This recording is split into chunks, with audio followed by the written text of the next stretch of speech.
Salut, c'est Clément de Mouvement Conscient et je sais absolument pas comment commencer cette vidéo. Ça va être une vidéo très particulière. En fait, j'ai envie de vous parler de l'importance du pouvoir de la respiration par le nez. Mais il se trouve que à la base je voulais vraiment pas faire cette vidéo. Là il est 2 heures du matin, je suis pas coiffé, je suis fatigué, même si je suis excité entre guillemets de par les informations là que je viens de lire et de voir. Mais vraiment j'ai envie de vous partager des informations sur ce domaine-là parce que ça m'a l'air tellement important en termes déjà de santé, de performance, de mouvement, de préparation physique. Tellement important que non seulement j'ai envie de m'investir dans ce processus-là, mais j'avais aussi envie de vous partager des informations par rapport à ça. Mais vous devez aussi garder en tête, c'est très important, je suis clairement pas un expert dans ce domaine du tout. Je suis vraiment juste au tout début de mes recherches, mais je trouvais ça tellement intéressant, tellement important que je voulais pas genre attendre 5 mois, le temps de vérifier toutes les sources, le temps de tester les choses par moi-même pour vous en parler. J'avais vraiment envie de vous en parler là maintenant, donc vraiment prenez-le avec de grosses pincettes, mais je pense quand même que ça peut beaucoup vous intéresser. Alors, d'ailleurs, ça va vraiment pas être une vidéo structurée du tout, aucun rapport avec les vidéos que je peux publier d'habitude. Là, c'est vraiment juste moi qui est fatigué malgré mon excitation et qui a envie de partager les choses à 2 heures du matin. Du coup, ne vous attendrez pas à la meilleure vidéo du monde. Néanmoins, je pense que ça peut être ultra intéressant. Bref, le principe de base, c'est que respirer par notre nez et non pas par notre bouche, c'est ultra important en termes de santé et en termes de performance. Et vraiment, c'est des choses auxquelles je me frottais déjà depuis pas mal d'années, dans la mesure où moi je me suis comme toujours intéressé à la respiration de manière générale. Ça a commencé avec Elliot Hulse, Alexander Lowen, parce que je me lisais des choses sur la bioénergétique, ce genre de choses. Après aussi m'intéresser à Wim Hof, ces techniques de respiration que j'ai pu aussi tester. Après, j'ai lu Oxygen Advantage, qui est un livre assez connu dans le domaine de la respiration. Si vous vous intéressez à la respiration, moi vous connaissez probablement ce livre. Et vraiment, c'était très intéressant parce que, par exemple, rien que dans ce livre, il parlait de comment juste augmenter votre endurance, augmenter vos performances sportives, simplement en changeant vos patterns de respiration et en respirant davantage par le nez. Du coup, il y avait différents processus qu'ils mettaient en place, que ce soit par exemple lors des entraînements qu'on essayait de faire en apnée. Il y avait une technique précise, hein, là, je vous en parle juste de manière générale. Il y avait aussi d'autres processus plutôt passifs, entre guillemets, où par exemple, lorsqu'on se couche, vous devez mettre genre un sparadrap au niveau de votre bouche pour réellement vous forcer à respirer par le nez. Donc vraiment, ça c'est déjà quelque chose de très intéressant en soi. Il se trouve que d'année en année, j'avais davantage d'informations par rapport à ce sujet. Juste, je sais pas, par exemple, des gens qui m'en parlaient, mince, j'ai tapé la caméra, un pote qui m'envoie une vidéo par rapport à ça. Et du coup, vraiment, ça commençait à me titiller de plus en plus l'esprit, cette histoire de respirer par le nez. Et je suis tombé aussi sur une vidéo qui montrait finalement le rapport entre l'anatomie, la physiologie de notre visage et nos modes de respiration. À quel point en fait, si on respire par la bouche ou par le nez, ça va complètement en fait changer l'anatomie de notre visage. Du coup, vraiment remodeler les structures osseuses, ce qui est quand même chaud. Enfin, on sait qu'il y a des choses qui permettent de remodeler d'une certaine manière les structures osseuses de manière très générale. L'exercice physique, ça permet justement par exemple de renforcer les os, ce genre de choses, mais vraiment remodeler, là c'est vraiment plus extrême. Même si on sait que c'est possible, je pensais pas que, même si en soi ça paraît logique, plus on s'y intéresse, mais c'est pas parce que ça paraît logique que c'est vrai. Pour autant, hein, comme dit, je n'ai pas encore vérifié toutes les sources, pas encore testé beaucoup de choses par moi-même, etc. Mais que vraiment, respirer change l'anatomie de votre visage. Et il y a des tests qui ont été faits, de ceux que j'ai pu voir, où justement, on forçait les gens à arrêter de respirer par la bouche. Il y a différents processus qui étaient mis en place pour justement leur permettre de respirer davantage par le nez et à quel point ça changeait réellement la structure de leur visage. Et apparemment, il y a un terme chez les médecins, je ne peux plus vous dire le nom du terme, je vous donnerai quelques ressources là qui m'échappent momentanément, je vous les mettrai je sais pas à la fin de la vidéo ou ce genre de choses pour que vous puissiez avoir davantage d'informations. Mais apparemment, et comme dit, prenez tout avec des pincettes, mais voilà, je vais pas répéter ça, mais voilà. Donc apparemment, il y a aussi un terme qui est assez connu chez les médecins où notamment par exemple les enfants ont un visage qui est assez long en fait. Et cette longueur du visage est notamment due au fait qu'ils respirent beaucoup par la bouche. Et c'est le cas de la plupart des gens. Et donc, il y a déjà d'un point de vue anatomique, physiologique, il y a énormément de choses qui vont changer, mais aussi apparemment respirer par le nez serait beaucoup plus intéressant parce qu'en fait ça permet apparemment de mieux filtrer l'air, ça permet de mieux l'humidifier et plein d'autres choses en fait, ce qui fait que à partir du moment où l'air va rentrer dans vos poumons, apparemment l'air pourrait mieux être utilisé. Bien sûr il y a différents processus scientifiques qui sont derrière. Je ne me suis pas encore assez intéressé à la littérature scientifique derrière ces différents processus pour vous en parler avec précision, logiquement. Mais de ceux que j'ai pu voir et des personnes qui en parlent, notamment un expert, le nom m'échappe, mais du coup dans tout ce qui concerne le nez, etc., qui travaille à Stanford. Du coup, qui a fait pas mal d'études et de recherches là-dessus et qui dit des choses vraiment très intéressantes. Du coup, ça m'a l'air vraiment vrai à vue d'œil, sinon je n'en aurais pas parlé. Hein. Bien sûr, il y a des choses qui peuvent avoir l'air vraies et juste à vue d'œil, prend fait davantage de recherche. On voit que, ah non, finalement, on peut peut-être pas forcément dire ça. Il y a comme beaucoup plus de nuances. Du coup, voilà, prenez-le avec des pincettes. 15e fois que je le dis. Mais donc voilà, ça a l'air quand même très très intéressant. Donc non seulement ça changerait notre anatomie, ça changerait notre physiologie, ça aurait des impacts au niveau de la santé du coup ça aurait aussi énormément d'impact en performance. Et du coup il y a plein de tests qui ont été faits notamment avec des athlètes où ce qu'on leur demandait de faire c'est par exemple courir autour d'un terrain sur une piste athlétique avec de l'eau en bouche.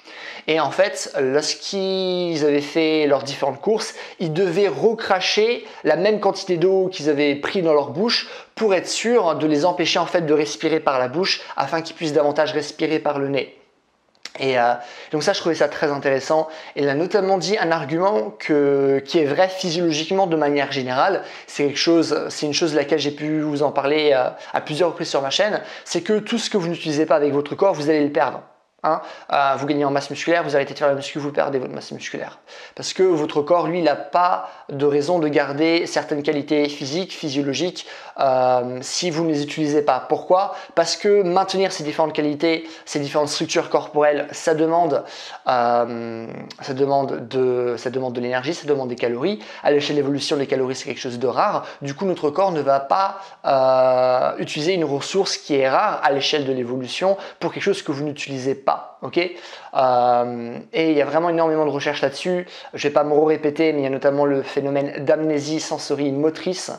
Et vraiment, plus on utilise une partie de notre corps, plus on va la développer. Moins on l'utilise, plus elle va régresser. C'est notamment aussi le cas où lorsque vous avez un plâtre, je sais pas, par exemple pendant 6 semaines, lorsque vous le retirez, vous avez un bras qui va être tout raplapla. Pourquoi? Parce que à partir du moment où vous arrêtez d'utiliser votre corps, vous mourrez tout simplement. Donc ça c'est intéressant. Il disait que c'était la même chose avec le nez en fait. Le truc c'est qu'on respire beaucoup par la bouche, pas assez par le nez, raison pour laquelle en fait on utilise très peu notre nez. Et à force de très peu utiliser notre nez, on perd beaucoup de nos capacités. Je vous avais aussi dit exactement la même chose avec les pieds. À force d'avoir des chaussures qui sont beaucoup trop développées, du coup à cause de ça, de par le fait d'avoir des chaussures qui sont surdéveloppées, maintenant on a des pieds qui sont sous-développés. Raison pour laquelle je vous ai souvent parlé de l'importance de chaussures minimalistes. Exactement la même chose avec le nez en fait. Et du coup, plus vous utilisez votre nez, plus vous allez avoir un meilleur nez, ce qui paraît logique. Et qui a plein de sens pour différentes parties du corps où là, je suis sûr, 100%, il y a des études, c'est des choses que j'ai pu vivre moi-même en tant que personne qui pratique, en tant que personne qui coach. Donc ça sûr et certain, et du coup dire que c'est la même chose par rapport au nez, ça me paraît tout à fait logique et de faire un argument par rapport à ça en fait. Donc c'est vraiment très intéressant et il disait que par exemple il y a beaucoup de personnes qui non seulement ne respirent pas beaucoup par le nez mais qui ont des problèmes pour respirer par le nez. C'est aussi notamment mon cas parce que c'est un septum dévié, je ne sais pas si ça se dit comme ça en français. Du coup voilà, j'ai des problèmes pour respirer par le nez. Il disait que notamment pour ces gens-là, vous allez voir que plus maintenant vous allez respirer par le nez, plus ça va être facile pour vous de respirer par le nez par la suite. Du coup, il y a vraiment des changements qui se font. Donc plus vous allez utiliser votre nez, plus votre nez aura de meilleures performances tout simplement. Donc ça, c'est très intéressant. Et du coup, j'ai fait le test Là, genre juste pendant 1 heure, j'ai arrêté de respirer par la bouche et j'ai juste respiré par le nez, ce qui était vraiment très très dur au début, parce que comme dit, j'ai vraiment du mal à respirer par le nez, juste de par l'anatomie pure et dure depuis que je suis tout petit. Bien sûr, ça a peut-être dû s'aggraver de par le fait que je respire beaucoup par la bouche, mais voilà, vraiment depuis que je suis tout petit, il y avait du coup, il y a un passé anatomique par rapport à ça. Non, j'ai perdu le fil de ma pensée, pourquoi je disais ça? Ah oui, du coup j'ai fait ça pendant 1 heure, désolé, hein. Malgré l'excitation, peut-être le fait que je parle vite, je suis comme ultra fatigué et mes pensées ne sont pas très bien organisées. Mais bref, du coup j'ai fait ça pendant 1 heure et du coup au début c'était très dur et j'ai remarqué qu'au fur et à mesure de cette respiration par le nez, eh ben, ça a été beaucoup plus facile pour moi de respirer par le nez. Ce qui paraît logique, ben ok, ben, ton corps s'habitue, mais ouais, mais c'est comme dingue. Je trouvais que la différence, elle était quand même significative. Et avant de commencer, je me suis dit, ben tiens, d'une échelle de 1 à 10, à combien est ma respiration par le nez là maintenant? À quel point c'est dur, à quel point j'ai l'impression d'avoir de l'oxygène. Et pour moi, au début de l'heure, je me suis dit que j'étais à 4 sur 10. À la fin de l'heure, j'étais vraiment sur du 7 sur 10, ce qui était dingue. Où ça me paraissait, après 1 heure, limite plus normal de respirer par le nez que de respirer par la bouche. Notamment, je vous avais dit que, aussi lorsqu'on respire par le nez, que l'air était mieux filtré, que ça avait aussi beaucoup plus de propriétés intéressantes. Mais ce qui est aussi intéressant de remarquer, c'est que lorsqu'on respire par le nez, on a tendance à avoir beaucoup plus d'oxygène que lorsqu'on respire par la bouche. De ce que j'ai pu retenir, apparemment c'est jusqu'à 20%. Du coup, vous imaginez, 20%, c'est énorme. C'est énorme, notamment lorsque vous faites des sports qui vont nécessiter un cardio, ce qui est le cas de beaucoup de sports. Certes, la course à pied, ça peut être la course à pied, mais même des sports, par exemple comme l'escalade, le fait de soulever des poids, aussi simplement mieux respirer, ça apporte des choses qui sont comme très intéressantes. Surtout 20%, c'est clairement pas négligeable en termes de performance. Donc voilà, j'ai l'impression vraiment que ce domaine de la respiration par le nez, c'est un domaine qui est ultra intéressant. Et du coup, voilà, je vois pas comment après toutes ces informations, je peux dire ok, ça a l'air cool et pas tester les choses par moi-même. Donc vraiment, c'est un travail que je vais mettre en place. Je vous tiendrai au courant par rapport à ça. Du coup, je vais aussi faire au moins un minimum de travail de recherche, voir les études qui ont été faites là-dessus, voir ce que j'en pense, tester les choses par moi-même, voir si je peux avoir davantage de témoignages, ce genre de choses. Au moins lire les 5 meilleurs livres sur ce domaine-là pour que je puisse juste avoir une idée quand même plus globale par rapport à ça. Et voilà, et comme ça, je pourrais vous en reparler au minimum dans 3 mois. Sûr, je vais pas vous en parler avant parce que pratiquer quelque chose pendant moins de 3 mois, c'est totalement débile. Si après je fais une vidéo par rapport à ça, donc minimum 3 mois, dans les faits, au moins 5-6 mois, je pense quand même.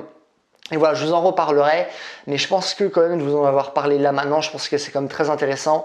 Je pense que vous aussi là maintenant, ça vous a quand même titillé l'esprit et peut-être que ça va encourager certains d'entre vous à justement faire des recherches, à lire ces livres et mettre en place un processus parce que comme toute chose, on s'en fout de la théorie. L'important, c'est quand même de la mettre en pratique. Savoir pour savoir, ça sert à rien. Nous, ce qu'on veut, c'est qu'à travers notre savoir, nos comportements changent. Ok ?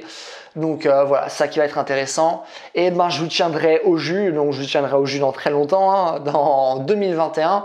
Mais voilà, entre temps, vous savez que ça m'intéresse, ça peut aussi peut-être vous intéresser. Et c'est tout ce que je vais vous dire dans cette vidéo. Voilà, écoutez, c'est tout. Si vous avez des choses à me dire dans les commentaires, des questions ou quoi que ce soit, n'hésitez pas à me les mettre, hein, je réponds à tout le monde. Je sais pas dans quelle mesure je pourrais y répondre, dans la mesure où, comme je dis, je m'y connais pas vraiment dans ce domaine. Mais voilà, et sinon, c'est tout. Passez une bonne journée. Bye.